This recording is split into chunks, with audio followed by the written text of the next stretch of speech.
ഏവരും ആകാംക്ഷയോടെ ഉറ്റുനോക്കുന്ന ഡൽഹിയിലെ പുതിയ മുഖ്യമന്ത്രി ആര് എന്ന് ഇന്നറിയാം എന്നാണല്ലോ മനസ്സിലാക്കുന്നത്.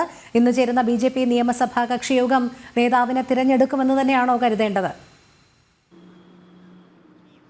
രോഹിണി, ഇന്ന് വൈകുന്നേരമാണ് BJPയുടെ നിയമസഭാ കക്ഷി യോഗം ചേരുമെന്ന് പാർട്ടി നേതൃത്വം അറിയിച്ചിരിക്കുന്നത്. നാളെ രാവിലെ 10 മണിക്കാകും സത്യപ്രതിജ്ഞാ ചടങ്ങ്.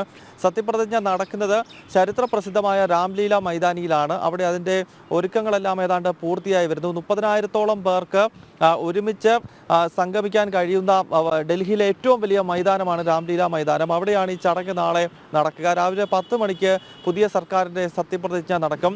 ഏറ്റവും ആകാംക്ഷ നിറഞ്ഞ ചോദ്യം രോഹിണി സൂചിപ്പിച്ചതുപോലെ തന്നെ ആരാണ് അടുത്ത ഡൽഹിയുടെ മുഖ്യമന്ത്രി എന്നത് സംബന്ധിച്ചാണ്. ഇന്നിപ്പോൾ വൈകുന്നേരമാണ് BJPയുടെ 48 നിയുക്ത MLA-മാരുടെയും യോഗം, പാർട്ടിയുടെ നിയമസഭാ കക്ഷി യോഗം ചേരാൻ പോകുന്നത്. കേന്ദ്ര BJP നേതൃത്വം അയക്കുന്ന 2 നിരീക്ഷകരുടെ നേതൃത്വത്തിലാകും ഈ യോഗം നടക്കുക. ഈ യോഗത്തിനകത്ത് നിയമസഭാ കക്ഷി നേതാവായി ഒരാളെ അവതരിപ്പിക്കും.